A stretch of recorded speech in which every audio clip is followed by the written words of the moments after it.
Historia, libros y banderas, el podcast de agricultura sobre nuestro pasado, política, textos y propuestas, para conocer y comprender los grandes cambios que vive Chile y el mundo.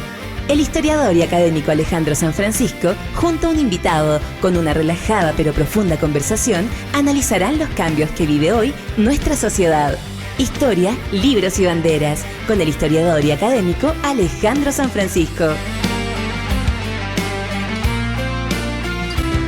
Hola, ¿cómo están? Qué gusto verlos nuevamente este sábado 5 de agosto de 2023 en Historia, Libros y Banderas. Soy Alejandro San Francisco y hoy tenemos un invitado especial, literalmente, a Juan Pablo González, música popular autoral de fines del siglo XX, se llama su libro Estudios Intermediales. ¿Y por qué decimos que es un invitado especial? Porque él ha escrito muchos libros, es un autor, pero también es músico, es académico. Hace algunos años me leí la historia, tiene 2 tomos, me parece, Historia Social de la Música Popular en Chile, y la verdad es que él es un músico. Lo conocí en Arica cuando cerró las jornadas de historia regional en Chile, a propósito de los 50 años de los de septiembre, y hizo una presentación muy, muy notable. Y acaba de publicar este libro por la Universidad Alberto Hurtado, donde es académico y también es académico en la Universidad Complutense de Madrid. Lo hemos invitado hoy para conversar sobre esta obra y también sobre la música chilena. Muchas gracias, Juan Pablo, en primer lugar, por estar acá. ¿Cómo estás tú? Muy bien, Alejandro, muchas gracias por la invitación. Solamente quería aclarar que no soy el de la foto que sale en el libro. No es que está gritando. No. Está bien. Oye, Juan Pablo, felicitaciones por el libro. Quería que nos contaras un poco tu trayectoria, pues no es que tengas personalidades múltiples, pero eres músico, académico, escritor. Tienes una dimensión que no es habitual en un programa como este, que en general tiene otro perfil, si bien son de autores de libros. Sí, eso es, pues justo, todos nos encontramos en el libro. Para mí el libro es fundamental, nunca será sustituido. La materialidad del libro es insustituible. Hay cierta cosa práctica, digamos, de entrar en los espacios virtuales. Entonces nos encontramos en el libro y claro, como todos mis colegas musicólogos, empezamos en la música, tocando, cantando, componiendo, haciendo música, y en un momento empezamos a desarrollar un camino más de reflexión, racionamiento, discurso, análisis, investigación sobre las músicas, porque ahora no existe el plural de música, pero es como se usa ahora, porque todo es como se pluralizó. Perfecto. ¿Cómo tú estudiaste un doctorado en musicología en la Universidad de California? Entonces, claro, están los pregrados, los másteres, los doctorados. Entonces yo hice todo eso. ¿Cómo estudiar un doctorado en musicología? Y en realidad es lo mismo que hacerlo en historia, con la diferencia que como fuente tienes la música también tienes la música, pero tienes las otras mismas fuentes, te haces preguntas parecidas, es como historia del arte. Perfecto. En el fondo. Pero en vez de la pintura o la escultura, la obra musical, el objeto musical, el evento, la performance, las huellas que deja, por eso las medialidades, y cómo en el fondo se está formando con distintos aportes mediales, que es lo que estoy planteando en el libro. Vamos a entrar a eso. ¿Cuál fue tu tema de doctorado o tema de tesis? Yo me fui con una Fulbright el 86, 87, y hice un doctorado sobre la década del 80 en Chile. Sí. La música, el discurso de los músicos chilenos en los años 80, tanto viviendo fuera de Chile como dentro como fuera, y en música docta, en compositores y en música popular. ¿Y a quién tomaste ahí, por ejemplo? Y en música popular el área de la fusión, la nueva canción, el pop, por así decirlo. O sea, los Jaivas, Quilapayún, Los Prisioneros eran como bandas mayores, digamos, en los años 80. Y tenían discurso, o sea, sus músicos opinaban, hablaban, pelaban, comentaban, contaban, ¿no? Entonces yo dije, bueno, de lo que dice el artista tú puedes sacar una poética, una estética, una didáctica de cómo ellos trabajan, una política, Entonces fui como sacando esta idea de interdisciplinaridad desde los propios músicos, porque además estaban los compositores, Alejandro Guarelo, Andrés Alcalde, Cirilo Vila, Gustavo Becerra, Juan Orrego Salas, ¿no? Todos grandes figuras chilenas de la década del 80. Qué buena. En los 80 fui por primera vez a un concierto en La Serena, de los Jaivas precisamente. Le tengo un especial cariño a ese grupo. Fui con unos compañeros de curso, Ricardo Rosas, Beltrán Amenar, Cristian Villalobos, muy entretenido, muy notable. Antes de entrar al libro que hoy estamos conversando con Juan Pablo González, Música Popular Autoral de Fines del siglo XX. Y que no es el de la foto. Que no es el de la foto, como nos aclaró el que está cantando ahí, para que no crean que está gritando. Te quería preguntar por ese proyecto realmente notable y muy contundente que es la historia social de la música popular en Chile. ¿Cómo surgió? ¿Cuál era el objetivo? Y si quedaste contento, pues yo creo que es un aporte sustancial a la historia de la música chilena. Bueno, fueron 4 proyectos Fondesit de equipos, digamos. ANID se llama ahora, ¿no? Durante 20 años, como, digamos, yo estuve siempre como investigador responsable, pero tuve co-investigadores en algunos tomos, como el caso de Claudio Rolle y de Oscar Olsen.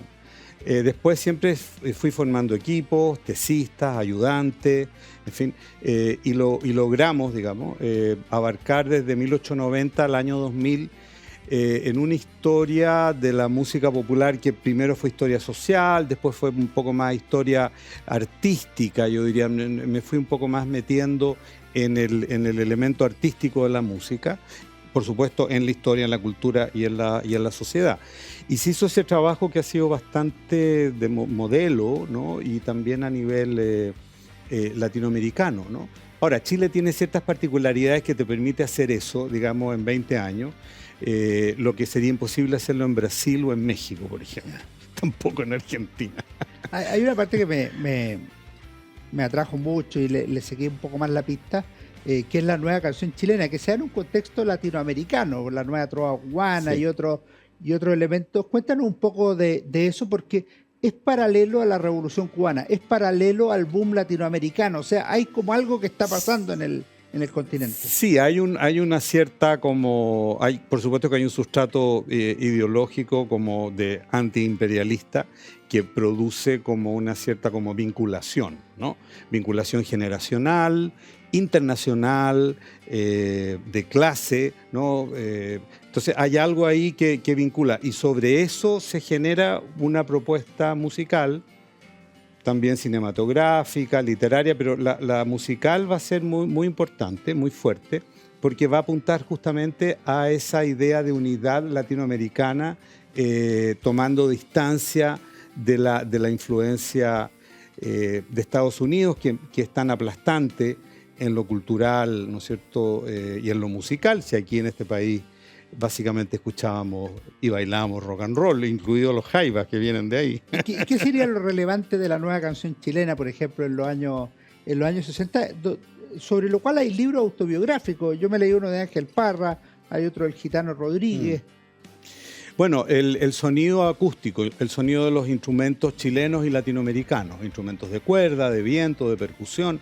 Se establece como un ensamble que es un sonido acústico similar al de los grupos folclóricos y al de la música clásica. Está como en una etapa intermedia. Y después, desde el punto de vista de los géneros musicales, o sea, sobre qué vamos a hacer las canciones, hay una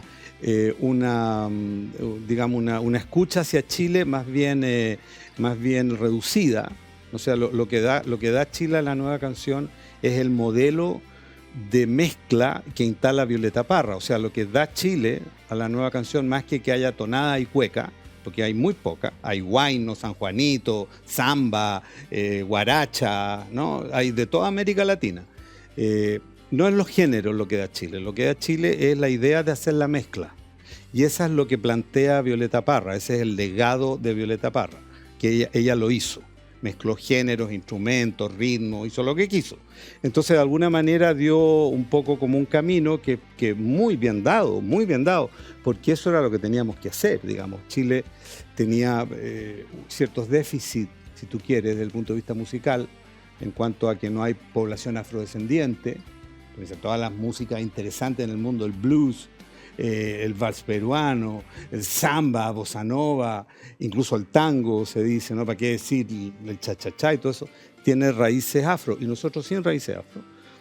Y tampoco teníamos un mestizaje musical con los pueblos originarios. O sea, el mundo mapuche se mantuvo religiosamente y musicalmente afuera de Occidente, por así decirlo. Algo que no pasó con el mundo aymara o quechua, donde se hizo mucha evangelización y a partir de ahí se produjo una mezcla de la música andina, iyapu, inti illimani, algo como... Eso en Chile no ocurrió, ¿no? Entonces fue muy importante esa luz que encendió Violeta Parra en cuanto a decir, bueno, tendremos poco, seremos poco, pero podemos mezclarnos, podemos inventar cosas con lo poco que tenemos, lo cual dicen que en la creación artística, mientras menos elementos tengas, mejor. Así. Más se te agudiza el ingenio. Y a propósito de creación artística, ¿hay algún autor de la nueva canción chilena, alguna canción propiamente tal, algún grupo que tú destaques más por alguna razón o que valga la pena conocer? Si fuéramos británicos, yo diría Lennon y McCartney, y como somos chilenos, digo Patricio Manz y Horacio Salinas. Ya. O sea, realmente la dupla Manz, con todo lo que es Manz, escritor, músico, cantautor, qué sé yo. Que algo escribieron, Mire, este libro lo vamos a mostrar después, Bien, pero bien. consideras conversaciones con Patricio Manz, que son con Horacio Salinas. Ahí tenemos uno. Estoy un poco spoiler, perdón. Y pero no veníamos coordinados, pero claro. es que yo al final hago mi propia recomendación del libro. Maravilloso. Entonces eso yo diría que ahí hay una dupla muy buena, pero hay mucho, sobre todo en la música antigua. Y lo último, para ir luego entrando al libro, hay una dinámica de politización de la música también en esos años. Si uno escucha un concepto, esto no hay revolución sin canciones, la música del venceremos, de la unidad popular y otras cosas, ¿eso es algo propio de Chile? ¿Está en otros países también? Bueno, todas las campañas políticas del mundo tienen himnos, ¿no? Incluso la de Alessandri Palma, la del 25, tenía Cielito Lindo. La del 20. Perdón, la del 20, maestro. Cielito Lindo con contrafacta, cambiándole la letra. Y así está lleno. Y ese, digamos, lo más fuerte fue el Pueblo Unido de Quilapayún, porque eso tenía que ver más con manifestaciones callejeras y todo eso, ¿no? Pero la pregunta tuya, claro, este es un país muy político, más político que Argentina, que Brasil o que México, yo me atrevería a decir, en cuanto a que esos megapaíses tienen como una articulación social, digamos, como bastante clara y bastante que da cierta estabilidad. Eso en Chile no existe y se polariza todo mucho y hay una politización del folclore, que son como dos tipos de politizaciones, por así decirlo.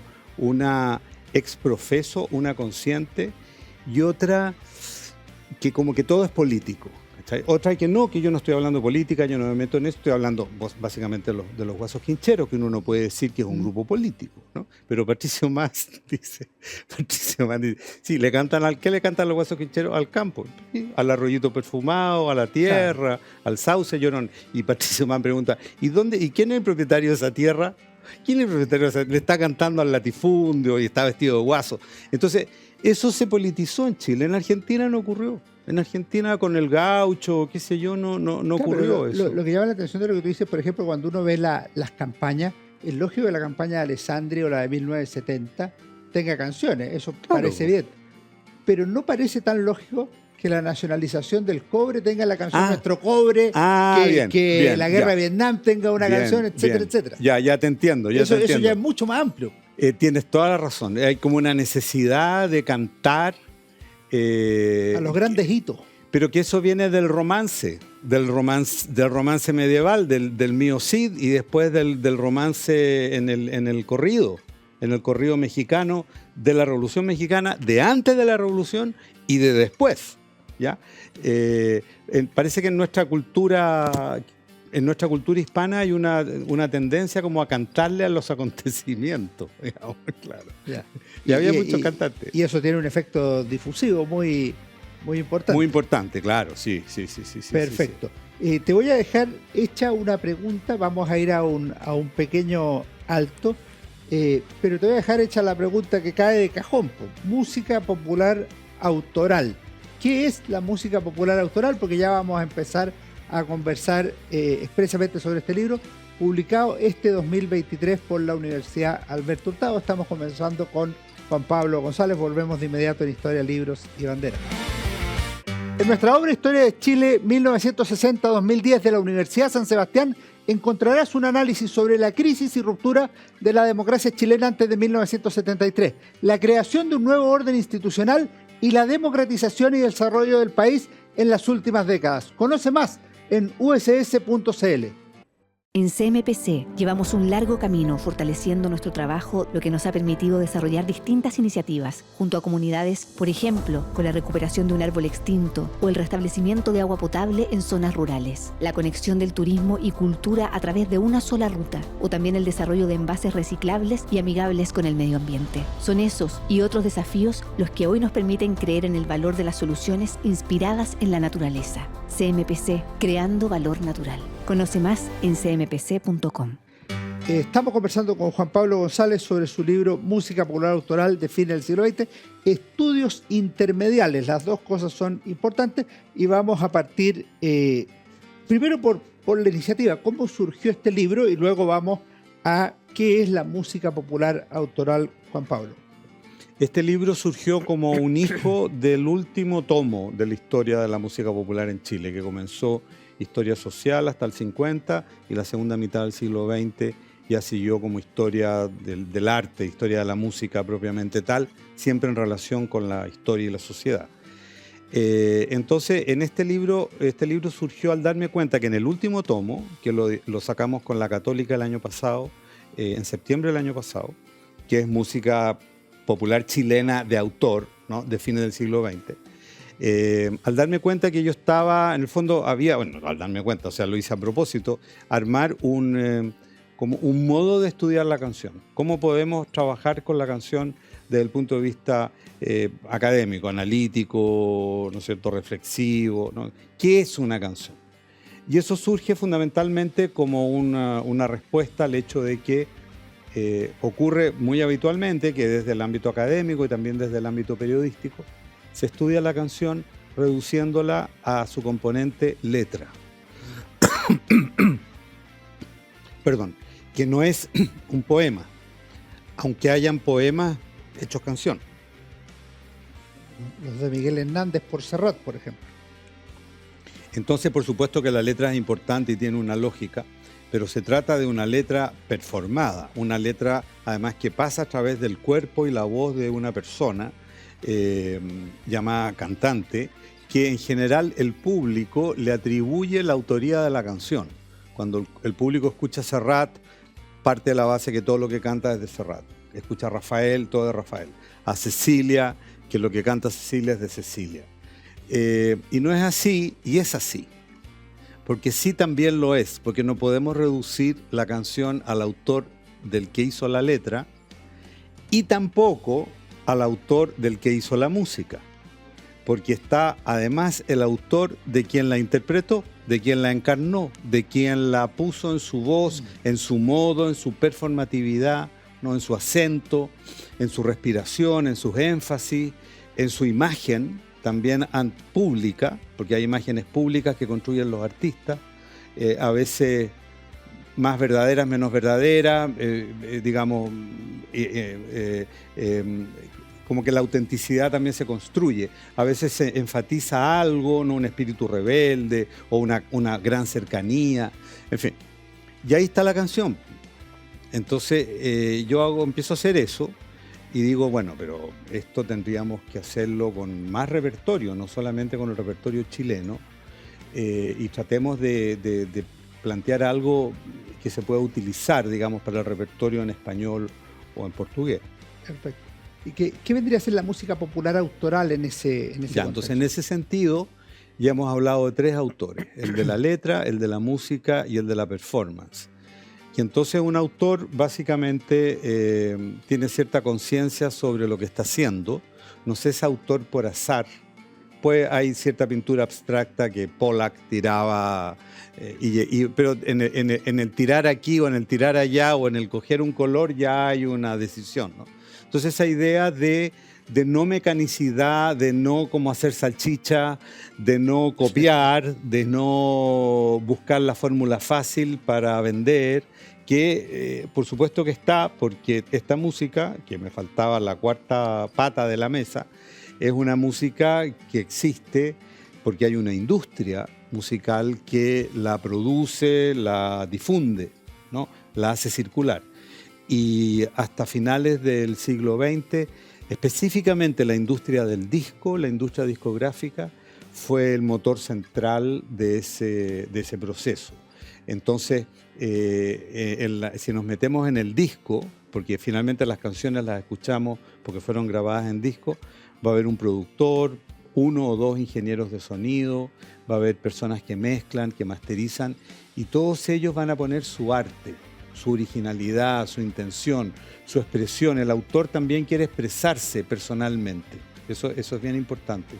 Quiere expresarse a través de lo que está haciendo. No es como un anónimo que fabrica salchichas, y esas salchichas son buenas.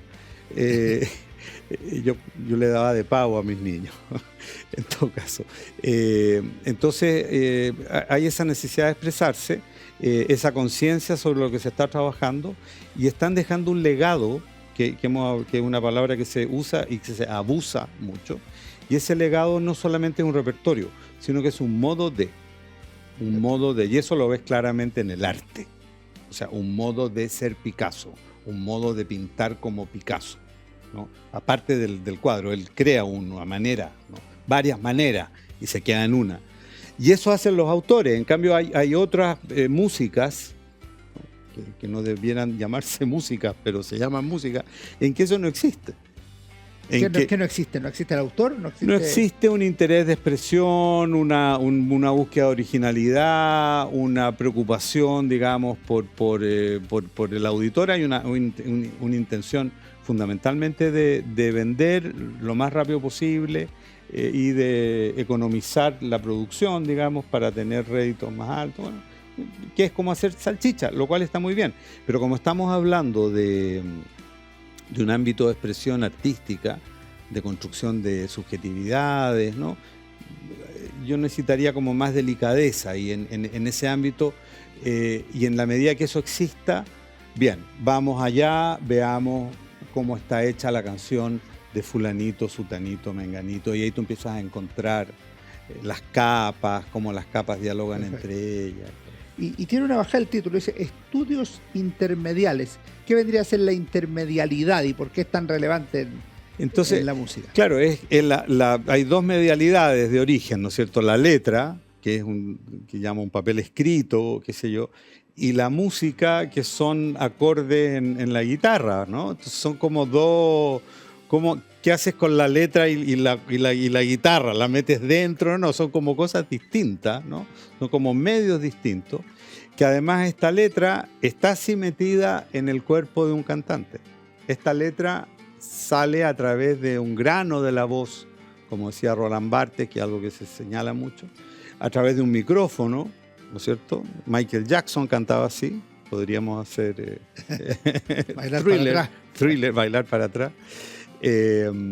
Entonces, esa es otra medialidad, es la medialidad del sonido, que se encuentra con la tecnología. Y así hay más.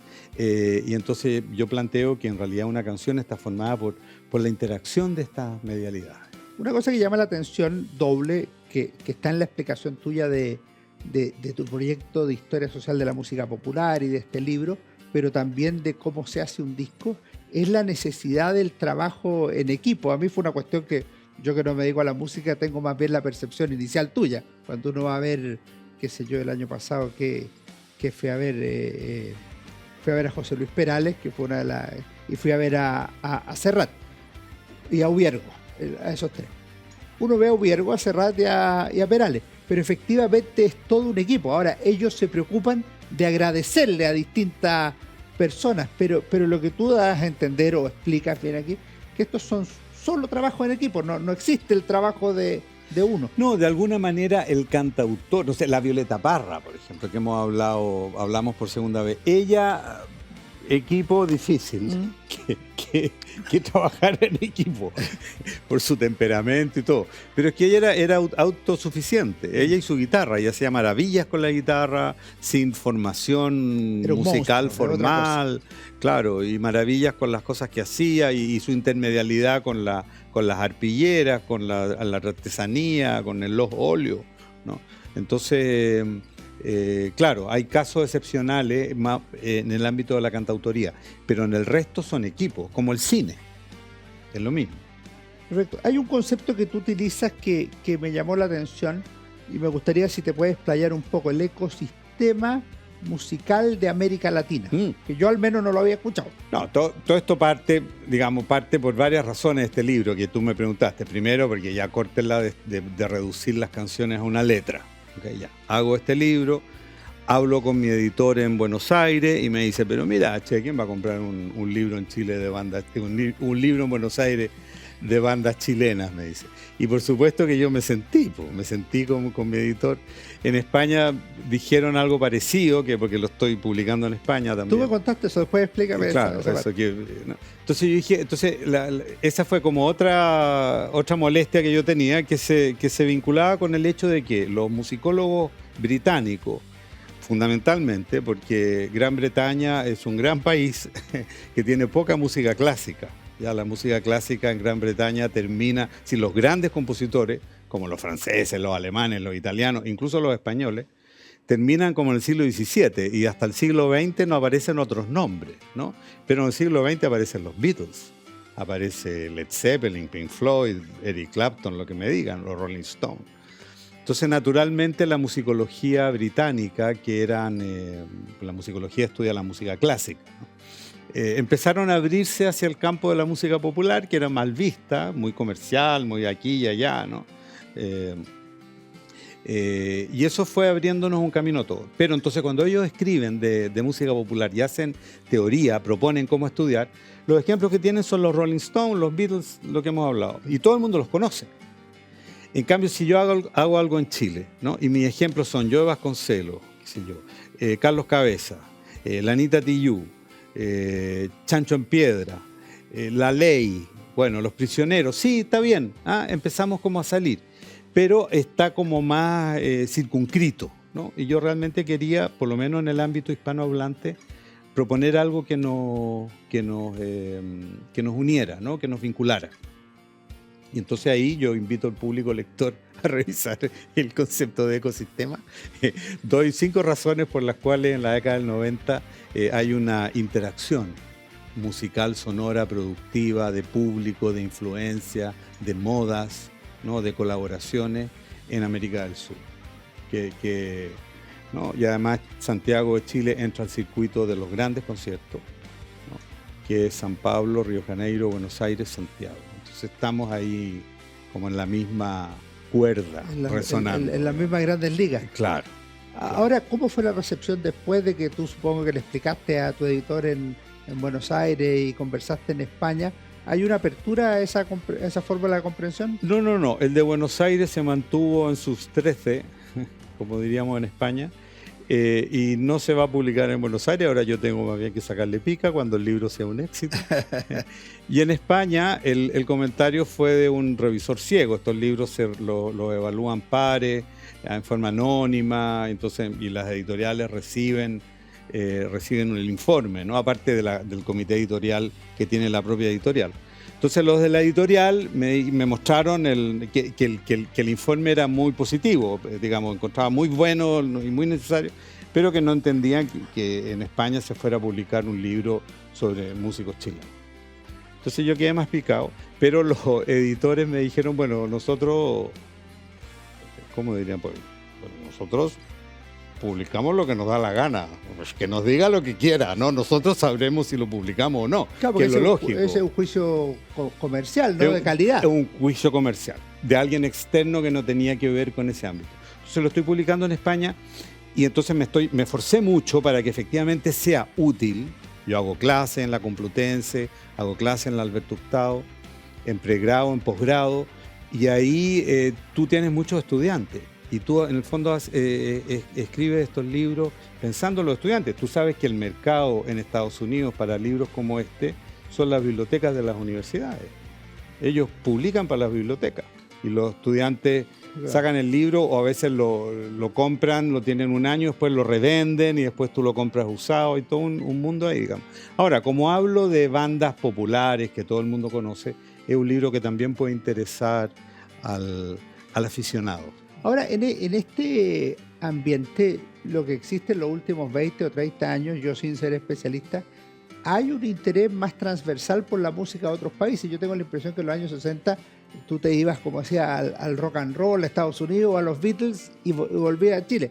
Después se produce una cuestión como más iberoamericana o música en español o algo así. Mira, yo creo que siempre ha sido 20% de música chilena y 80% de música extranjera. Yeah. Lo que pasa es que a comienzos del siglo XX esa música extranjera era más europea, menos norteamericana. Después de la Primera Guerra Mundial entra a Estados Unidos, ¿no? Y entra con el jazz, además entra bien preparado. Ahora nos escuchan a nosotros, les presento el jazz. En Europa, aquí, en Oriente, en todas partes. Donde fuera. Claro, los locos años 20, por supuesto, y siempre una presencia latinoamericana obvia, o sea, la música peruana y la música argentina, por naturalidad, está en Chile. Porque además es una música muy buena, que a nosotros no solamente nos gusta el ceviche y el pisco sour catedral, sino que también nos gusta el vals peruano. Y tiene un sabor y tiene una onda, y escuchar un vals peruano en un mercado, en Valparaíso o en Iquique, es un placer, ¿no? Y ¿para qué te digo el tango? El tango es respetado, admirado. Hay grupos chilenos de tango. Ahora hay 4 o 5 grupos con bandoneón, todo. Y a nivel más popular, en los años 80, Sui Generis, Soda Stereo. Bueno, y la influencia rockera, tremendo. la influencia rockera en el mundo, porque los argentinos son los que enseñan a cantar rock en español, los que realmente logran hacerlo, ¿no? Y la música mexicana en el campo chileno y la cumbia.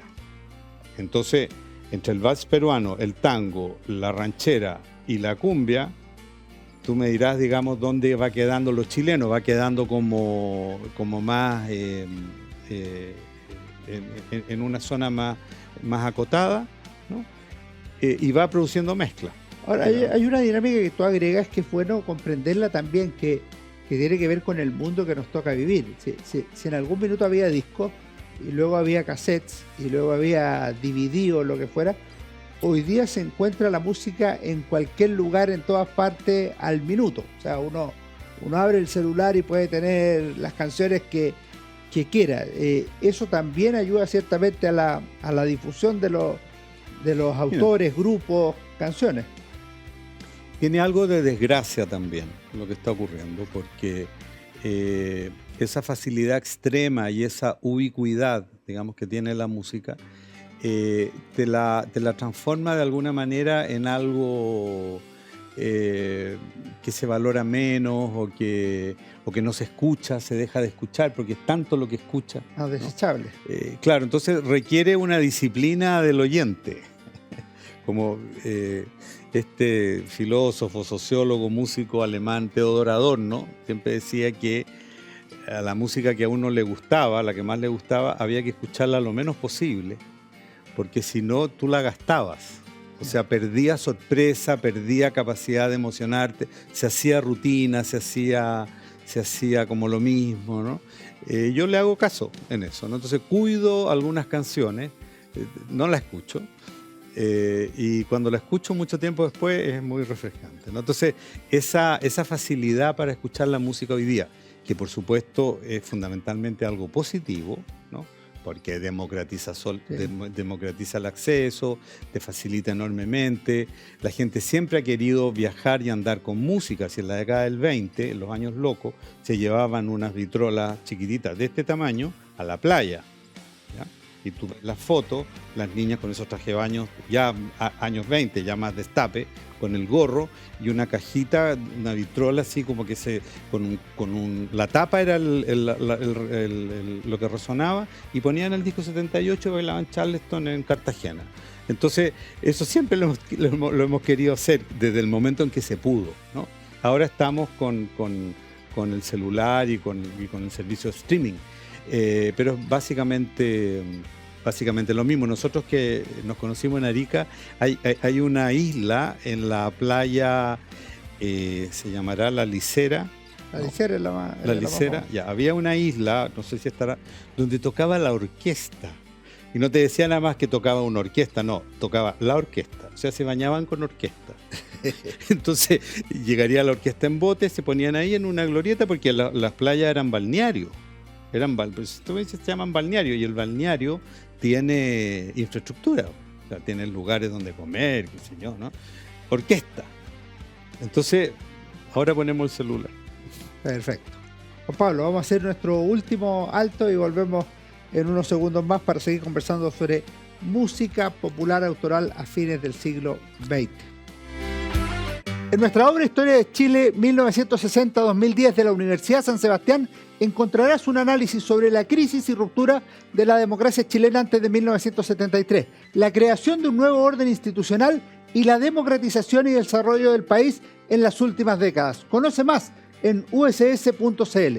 En CMPC llevamos un largo camino fortaleciendo nuestro trabajo, lo que nos ha permitido desarrollar distintas iniciativas junto a comunidades, por ejemplo, con la recuperación de un árbol extinto o el restablecimiento de agua potable en zonas rurales, la conexión del turismo y cultura a través de una sola ruta, o también el desarrollo de envases reciclables y amigables con el medio ambiente. Son esos y otros desafíos los que hoy nos permiten creer en el valor de las soluciones inspiradas en la naturaleza. CMPC, creando valor natural. Conoce más en cmpc.com. Seguimos con Juan Pablo González, Historia, Libro y Bandera, con música popular autoral de fines del siglo XX, publicado por Universidad Alberto Hurtado. Hay una parte al final, Juan Pablo, de tu libro, que tú destacas 7 canciones multiautorales: Inti Illimani, Joe Vasconcelos, Carlos Cabeza, Los Tres, Fiscales ad hoc, Chancho en Piedra, Maquisa. Yo te quería preguntar 2 cosas al respecto, si te puedes referir a alguna de ellas, y luego cómo haces un canon, cómo preparas. ¿Fue aleatorio? Dicen, no, la vamos a dejar en 7, es un número arbitrario, podría haber sido 9 o 5. Cuéntanos un poco de eso. Claro, lo de las antologías tiene un tema, no, pero eso es muy sencillo y es muy técnico, porque en el fondo yo estoy planteando que hay 7 géneros musicales en los cuales se desarrolla esta autoralidad, que es una palabra que me invento. Y esta autoralidad múltiple, esta multiautoralidad. Hay 7 géneros, porque de lo que no hablamos antes, cuando tú haces la canción, la haces dentro de un género en particular. Es como si vas a hacer, qué sé yo, novela, vas a hacer ensayo, vas a hacer cuento, poesía. vas a hacer poesía, cuento infantil. Está lo mismo. Entonces, ¿qué es lo que pasa? Estás haciendo cuento o novela o qué sé yo, ensayo, y de alguna manera lo mezclas con otro género. O sea, el género te da una norma y se puede ser muy creativo dentro de esa norma, y así ocurre. Y hay otros casos en que los propios autores van como expandiendo un poco las fronteras del género.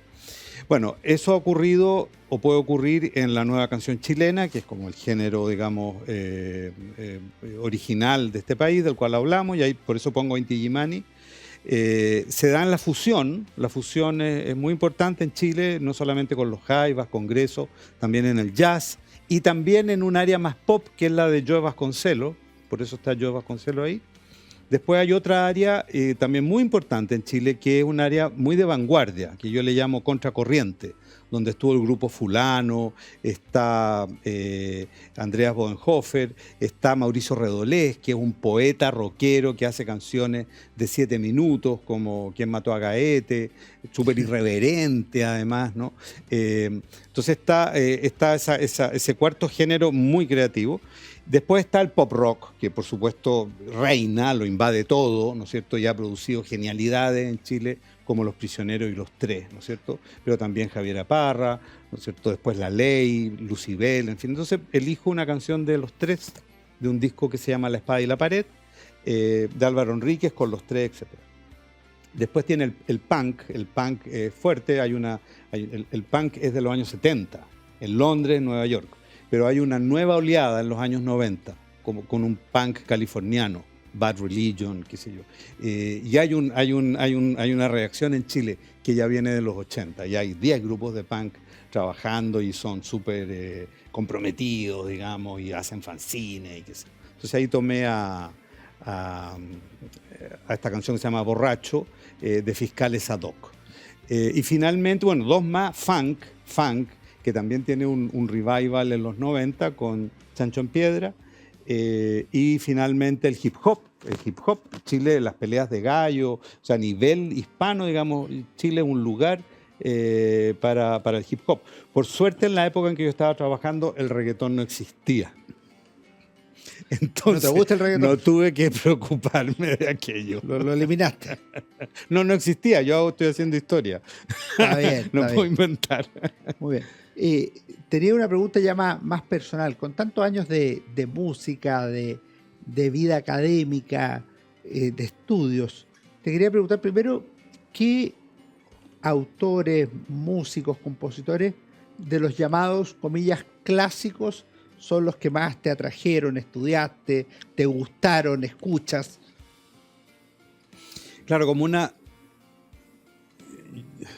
que se puede hacer como una recomendación en música clásica.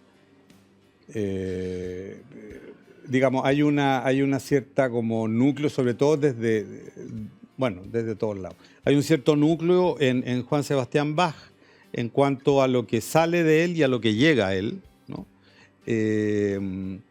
Pero antes de él, digamos, si te interesa la música ya del siglo XVII o siglo XVI, está lleno de nombres, o sea, John Dowland en el laúd, por supuesto que ya en el XVII-XVIII, François Couperin en Francia, para qué decir, yo no soy tan fan de Vivaldi, parece que uno se divide si te gusta Vivaldi o si te gusta Bach, ¿para qué hablar de Händel?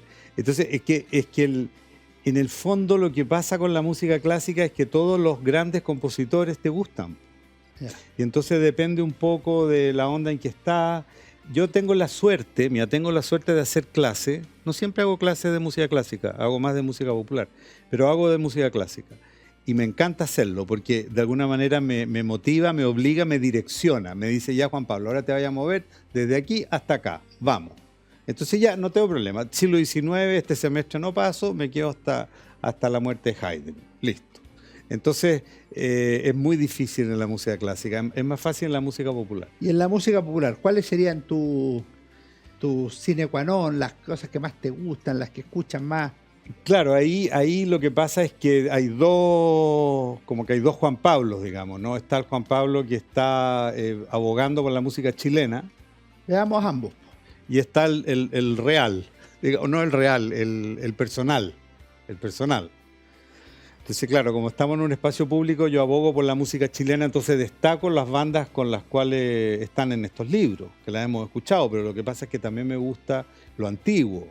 ¿Qué, por ejemplo? Entonces, la Esther Soré, La Negra Linda, es una maravilla como canta, las composiciones de la Clara Solovera, tocada por los Guasos Quincheros, eso es una joya, digamos, dentro de la Clara Solovera tenía sus propios guitarristas, ella tenía su propia línea, ¿no es cierto?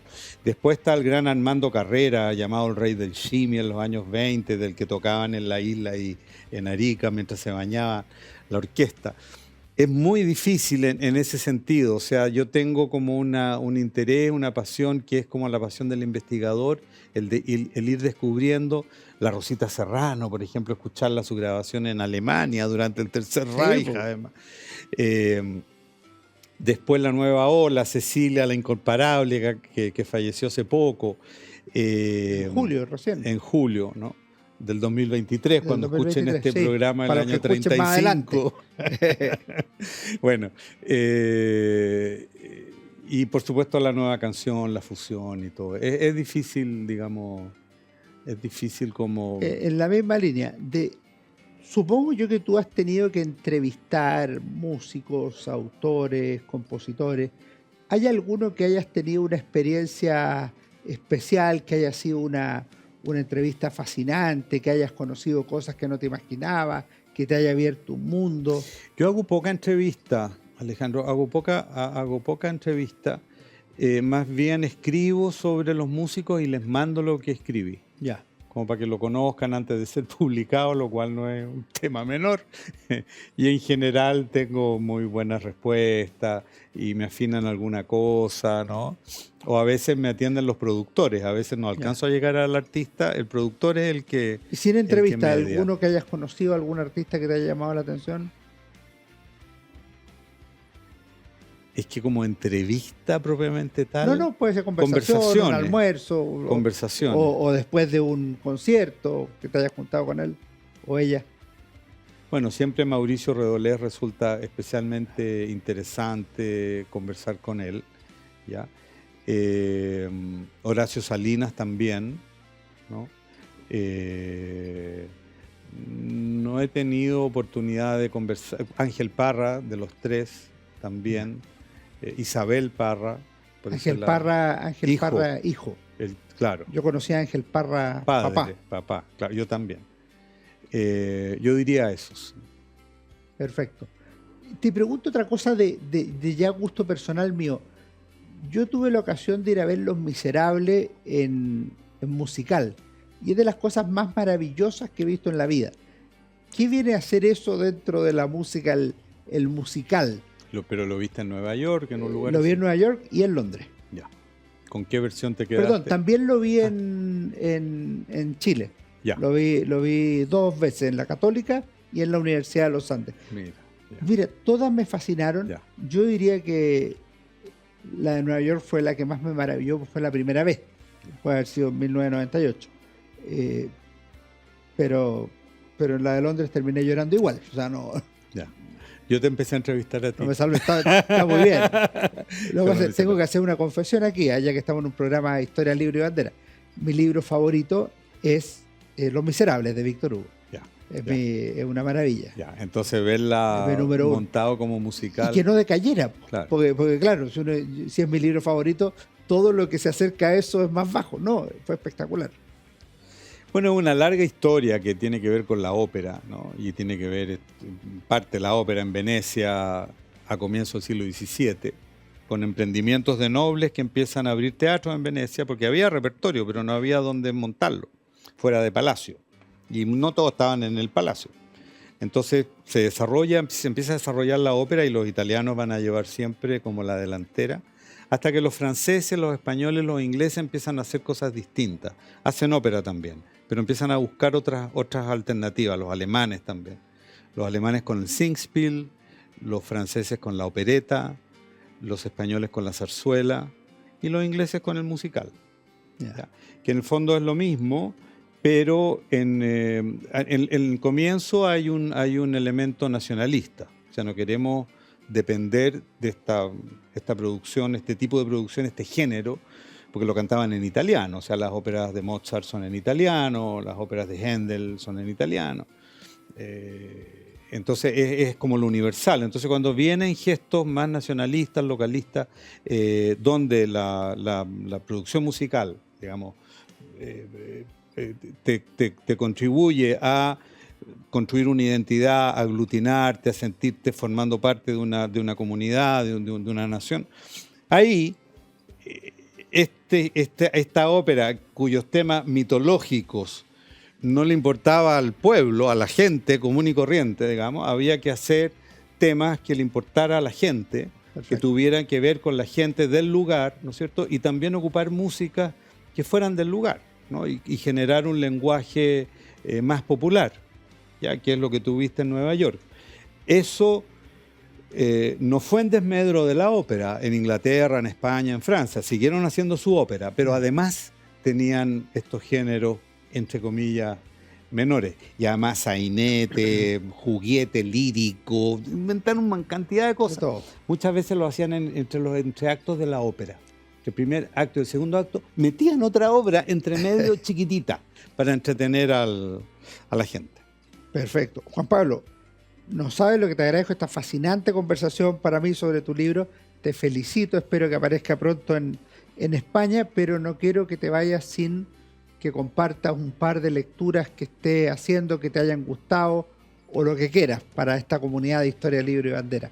¿Alguna recomendación? Bueno, como yo ya estoy viajando a España a pasar una temporada donde hacen 40 grados de calor, voy al agosto del verano de allá. ¿No Y sé, es bien entonces, caluroso. y es bien caluroso, y hacía harto tiempo que no tenía vacaciones, así que vamos a la playa, en fin, entonces andaba buscando mis lecturas de verano. Es un poco raro darlas ahora en agosto, quizás si el programa se transmite en enero. Pero se transmite el 5 de agosto. Bueno, claro, bueno, por lo Oficialmente. menos para el hemisferio sur. Entonces, por un lado, me gusta aprender también cuando leo, ¿no? Me gusta que la pluma sea buena, y Alonso Ercilla es tan tremendamente importante, porque yo que vivo en España veo la imagen de Ercilla y Sí. la comparo con lo que veo allá, Lope de Vega y todas las letras hispanas, y tener a este poeta en el Reino de Chile, tenerlo en Arauco, tener este narrador de lo que hablábamos antes, ¿no? De la canción de gesta, del romance, de la epopeya de Chile, me parece notable. Y entonces supe de este libro, que es un estudio de él, y no lo puedo recomendar porque no lo he leído. De Patricia Cerda. De Patricia. Muy buena novelista. Y el tema me atrae mucho, ¿no? Perfecto. Y el otro libro es ya una novela, pero es más autobiografía, de uno de mis autores favoritos de verano, que es Hernán Rivera Letelier, ¿no? Me encanta el mundo que él vivió, lo que conoció, dónde se movió. La Me vida gusta cómo oculta de un escribe. escritor. La vida oculta de un escritor, ¿no? Yo empecé con La Reina Isabel cantaba ranchera, y me gusta esa imaginería un poco García Marquiana, que fue como el autor que me... Participamos una vez con él en un coloquio sobre la matanza de Santa María de Iquique, a propósito de su libro Santa María de las Flores Negras. Mira, también lo leí. También muy buenas recomendaciones, pues. Ercilla, de Patricia Cerda, y de Hernán Rivera Letelier, lo que viene a ser una especie de autobiografía, La vida oculta de un escritor. Son las recomendaciones de Juan Pablo González en Historia Libre y Bandera. Juan Pablo, te deseo lo mejor en España. Tienes tu casa cuando vuelvas a Chile. Avísanos cuando tengas un nuevo libro, y esperamos tenerte nuevamente en Historia Libre y Bandera. Gracias, Alejandro, y un agradecimiento y unas felicitaciones al equipo, a la radio, por tener programas como este. Muchas gracias a ti. Y ustedes no se vayan, porque ya viene mi recomendación de libro en Historia Libre y Bandera.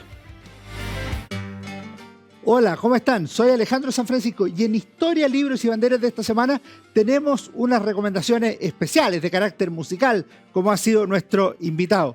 Conversaciones con Patricio Mans, de Horacio Salinas, que tiene un subtítulo muy notable. Hemos hecho lo querido y hemos querido lo hecho. Y por otro lado, de Willy Bascuñán, la autobiografía Tiempo y Camino. Willy Bascuñán, el autor del famoso himno Los Viejos Estandartes, una obra impresionante que escuchamos cada 19 de septiembre en la Parada Militar. Pero también Patricio Mans es el autor de Arriba en la Cordillera y, por ejemplo, la tonada a Manuel Rodríguez. Ambos autores, al contar sus vidas en forma literaria, nos permiten conocer no solo lo que ha sido su propia historia, sino que también la música chilena en las décadas del 60, 70, 80, la nueva canción chilena, otras cuestiones que ocurrieron, cómo se vinculaba con el mundo internacional, y cómo Chile tenía la música y la política también interrelacionadas. Editorial Weathers publicó estos dos libros en una colección que sin duda vale la pena conocer. Nos vemos en nuestro próximo Historia, Libros y Banderas. Que estén muy bien. Fue Historia, Libros y Banderas con Alejandro San Francisco.